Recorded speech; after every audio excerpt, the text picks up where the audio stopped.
Hey, I'm ElusiveKev, Mr. Cole. Welcome back to MotoGP 17 and the manager quiz. We're headed to the Netherlands.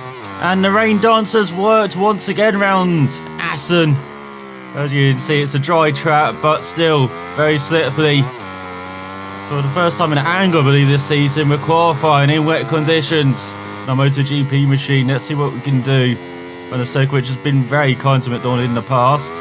Don't want to get down the first gear though for the first corner. Again, we're doing 2 qualifying efforts in qualifying 1. So let's see what you can do. That's to finish in the top 2, of course, to get through the next part of qualifying, just like you did last time out in Catalonia. What a race that was for Elusive and MacDonald. And there's definitely a top 5 in the championship, and MacDonald is part of it. So coming to a good stretch of circuits for him, not just Assen, but you also have Sachsenring, Brno, Britain. Most of the circuits left on Canada are pretty good for MacDonald. Misano. We'll see about the Red Bull Ring. Definitely has good pace around there. Then you also got Japan, Australia, Malaysia, and eventually can be up and down.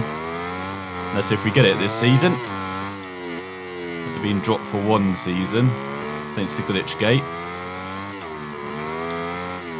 But he's definitely not doing badly on this first effort. You've got to actually live for that right-hander now, unlike the other 2 classes, and it is raining more now. This could be an important effort. Oh, he goes wide though. Attacking too much. Through the double left. Now into the final chicane. But as MacDonald missed that window then to set a brilliant marker that. He does a 35.1. It'll be a few tenths faster than that. A couple of seconds faster than that. That's much better in the first corner. Slide it in as here comes the rain. Won't mind this at all. It's raining, of course. MacDonald been a wet weather master in the past in Moto 2 and Moto 3. Let's see if that applies to MotoGP as well. It's through the hairpin. Tell it almost like 50 miles per hour now. With half a second up on his previous effort. He is in the groove. Taking a bit cautiously though through the fast corners there. It definitely came much more speed. Look at that, second up now. Even before the use of the curve on the exit there. Get down to second for the left-hander. Now into the right. Got to avoid that inside curve, remember, in that first right. And short shift up to third. And then now the throttle. When you feel like you got the grip. Losing some time in that sector. He was a bit cautious, MacDonald, but now in this final sector, this is where he lost majorly in the previous lap. So only gaining another couple of seconds here. Goes into the chicane. Oh, gets a bit of a horrible run through it though. Goes wide, so it's a 34.4. So let's see how MacDonald is doing at the end of the session. Look at that, he's miles ahead of everyone else. He's in a different league. 4 seconds. Are you kidding? Faster than Iannone. With Redding just missing out on the Pramac in 3rd, ahead of the Aprilia of Espargaro. And Volga on the Tech 3. Baz instead of Miller, who's the previous winner around here. The Australian. And then we got Baptista 8, wins 9th, Rabat 10th, Barber 11th, Abraham 12th. The KTMs and those right at the back. So let's see what MacDonald can do in qualifying 2. So there we go for a 1 shot in qualifying 2. Can MacDonald get his first pole in MotoGP? Definitely if he repeats what he did in qualifying 1, he can do it as almost loses the rear end out of the chicane. Not the best start to that. As we go towards the first corner, take it in second, but he's run wide already. That will cost him like a second. Or up to a second. Let's go through this very tight section. And into the hairpin. Around 40 miles per hour. The entrant, apex, shall I say. Let's do a 30.6 in that first set. So did lose about half a second. See if we can attack this section a bit better than he did Qualifying 1, that was alright. Sliding the bike into the right hand and then over the curb on the inside. Down the second again, as you can see, it's not raining. So we had a little shower. In qualifying 1, and now it's backed off again for the start of qualifying 2. It's all battling that rear. Oh, taking too much curb there. Through the right hander, that's not good for MacDonald.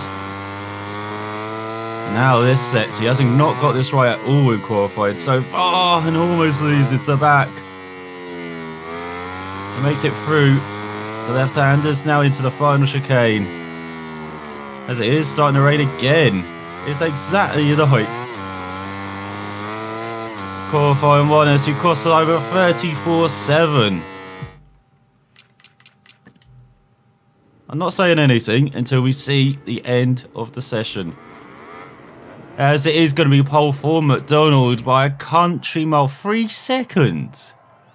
Are you kidding me? Ahead of Vinales with Rossi in third, and all Yamaha front row ahead of Marquez, Petrucci the top Ducati ahead of Dovi. Then Pedrosa in 7th, ahead of Quattro Inoni in 9th, and Zarco the Finn in 11th, before Lorenzo running out the 4th row. So can MacDonald carry over this form into the race?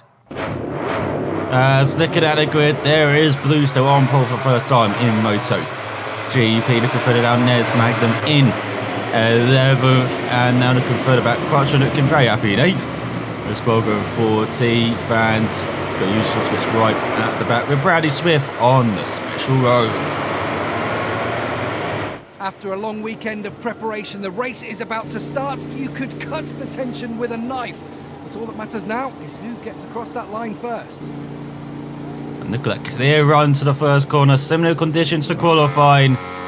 It's setting up for another MacDonald masterclass. Let's see if we can survive the first corner when the lights go out for this 7-lap race. We're very interested with tyre wear as well. It's not a long run to the first corner. And this time MacDonald has held on, goes slightly wide though with the apex, but holds it on the exit. Now into the double right. And looks like he has held off the factory Yamahas. And then into the hairpin. Slowing it right down to 37 miles per hour. And on the exit, he's ahead of Rossi by a second and a half already. But Vinales in third. There's definitely a Yamaha circuit then. Go into the right hander. Interested to see how the Finn does battling his way through the field. Almost 2 seconds out of Rossi now. Into the left. Almost going to tyre conversation mode already, MacDonald. Shorts this up to third. Shorts this up to fourth. Doesn't want that rear end getting away through the double right. So easy to do that. 2.6 ahead of Rossi. This is ridiculous. Go through. On the left hander. And into the chicane.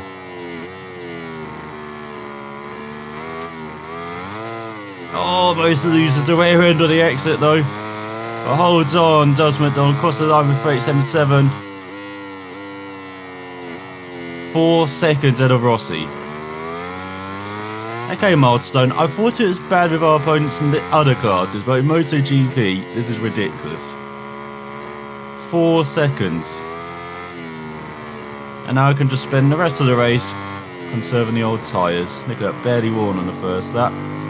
Got 7 laps though. And notice in some of these races you've got a lap more than we had in, say, Moto2 or Moto3. So he goes a bit wide in that first right. And for the left, turns in a bit early. I'll take this corner in third gear. It's not too bad.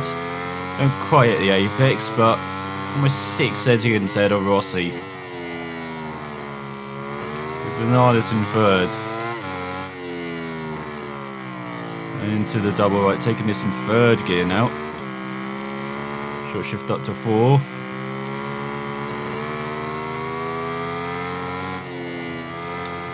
You can see not even trying to push it hard now. Because MacDonald, he could actually lap riders in this race. This is his advantage in pace. Especially if the back markers run into problems. Let's go through the chicane, that's better on the exit. And a bit more conservative on the power, 35.3. That was a good shift down the second as Vinales gets past Rossi into second. Of course, very important battle for the championship happening behind. Yama's right at the front. And Rossi, well, he's not bowing down to his teammate. His successor is Air. He's still around, he's saying that to Vinales. Still his time. Oh, very wide. Very wide. MacDonald's down.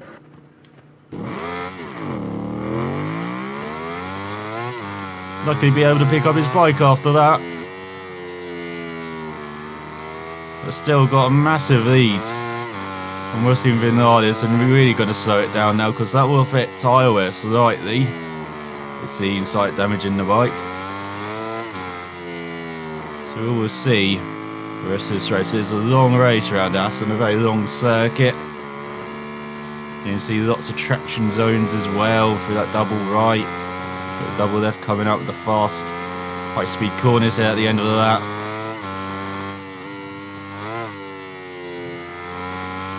Now that's much better into the double left. It's finally figured it out, MacDonald. Just took him all weekend to do it. It's a bit wide in the first right of the chicane and smooth on the power. Across the line onto the fourth for that. This race is flying by for MacDonald at the front. Literally did on the previous lap. Let's try not to do that. These fast sections, do love those fast sections of Assen. A bit more like the old circuit as well. It became this late about a decade ago now. Much slower, tighter. It's still an awesome circuit, Assen. Especially on these MotoGP machines. You can carry almost like 200 miles per hour through corners. You've seen that. And then through the left, slightly wide. Through the right, slightly wide again, as we're around halfway through this race. Vinales back past Rossi. He's going to extend that championship lead to the young Spaniard. Of course, with Rossi finishing in front, it'd be virtually nothing. Heading to the Sachsenring next time, which will be the halfway mark of the season. Well, these races are really flying by. There's old Rossi gets past Vinales again. Oh, but Vinales isn't having it. Seriously, we need picture in picture for the battle for second in races. Had it in Catalonia last time out. And having it here in Assen once again. Draw dips into the 34s. Sets the fastest out, just in case you thought it's a bit shaky. After that fall, definitely not. He's got Rossi back up to second of Vinales. I'm guessing that's into the chicane, or the exit of the chicane. That's into the first corner. Vinales could perhaps hold on. So you've got to think about that at the end of the race, as Vinales gets back past Rossi. Yeah, 30 seconds for that for the first sector.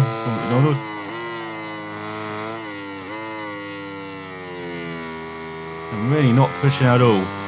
You can see it up the tyre wear. That was like half worn. We're going to have lots of tyre left at the end of this race. I know that's been a bit of an issue in previous rounds, especially like Argentina, Jerez. So got the Americas. Might be an issue around Silverstone at a high-speed circuit. Austria, lots of traction zones there. Again, high speed. You've got Mazzana, you've got Aragon. Then Philip Hayden, and I think that would be it. Maybe Valencia, because that is a long race to end the season. As I said, that will only happen if we don't get another glitch gate. Let's head on to the penultimate lap of the race. Meadows definitely in the groove now.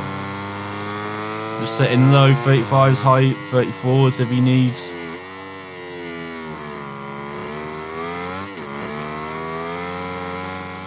Once again, this Assen circuit proving to be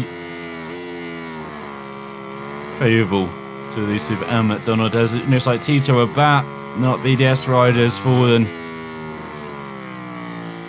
That's not going to help him in his quest for points. Once again, Van Aerts and Rossi, that exchange place, and Rossi's down from second. Oh, that's big for the championship. We've got Petrucci up into third. Danilo, normally good in these conditions as well as the Pramac Ducati, as you know, again almost getting caught up through the fast. Yes, it's there. And Danilo once again shining under the wet conditions. Got his best result in MotoGP, a second place to Rossi. In very wet conditions at Silverstone back in, I think it was 2015. Want to say, or 2014. In the race that he perhaps maybe could have won. It was a bit like Sergio Perez in that Sauber against Fernando Alonso in the Ferrari in Malaysia back in 2012, where Perez had the pace to win, but tried, made a mistake, and settled for second. Petrucci definitely had the pace on Rossi, but in the end I think Rossi just had a bit more than the Italian, but still. Petrucci's been doing it. He pops up from time to time, just challenging for a podium out of nowhere, it seems like. He's a very good rider, he's the Italian. And that Pramac machine. Looking forward to what he can do in the future as well. He's on the up to date, in quotation marks. Pramac. It's the same year as Ducati, maybe like an update or two behind the factory boys, but still. How well the Ducatis run this year, perhaps do expect to see Petrucci more up there. As in, it's like Mark has got past him for third. Petrucci's not having it. He wants a podium. Round Assen, that'll be very nice. I know Assen has been known to throw up kind of random results in the past, especially when it rains. I saw with Jack Miller a couple of years ago on the Mark BDS machine. Actually, might have been last year, wasn't it? The first independent winner of a race. It's Tony Elias, I believe, in 2006 in Portugal, when he beat Rossi to the line by, I think, an inch. It was insane, that race. Insane finish. One of my favourite MotoGP races I've had the pleasure of watching. They are crossing the line with MacDonald and winning once again in MotoGP. Oh, the Scot is rolling. Watch out, opposition. As Vinales finished in second, 33.6 seconds behind. Seriously, you could perhaps have to fix this for the next game milestone. With Marquez winning a battle ahead of Petrucci by 33 thousandths of a second. Heartbreak for the Italian, but still the best Ducati. Ahead of Dovi by 4 seconds. With Pedrosa in 6th, Rossi recovers to 7th, just ahead of our teammate by 0.4 of a second. Sarko in 9th, Lorenzo 10th, Crutcher 11th, Iannone 12th, Folger 13th, Batista 14th, and Alicia Spolga grabs the final point ahead of Scott Redding by 0.7 of a second. There is Minna in 17th, Baz 18th, Rins 19th, Paul Spolga in the top 20 for KTM, and right in the back is Tito Rabat. So in the championship, Vinales leads by 14 points ahead of Marquez now as Rossi drops to 3rd after his fall in that race. How crucial could that be in the championship at the end of the season as MacDonald's up to 4th, just over a race win behind Vinales, 26 points back and 3 points ahead of Dovi. Now the squad's definitely involved in this championship battle between the Hondas and Ducatis as well, with Pedrosa in 4 points ahead of the Finn, who's climbed up to 7th, with Petrucci up to 8th. I'll do superb performance, with Quattro down to 9th and Lorenzo down, rounding out the top 10, as there's no other changes in the order, with Brad Smith in the wooden spoon spot at the moment. And in the constructor standings, it's Honda 57 points back of Yamaha, with Ducati in third, Suzuki 4, 13 points ahead of Aprilia. KTM yet to score.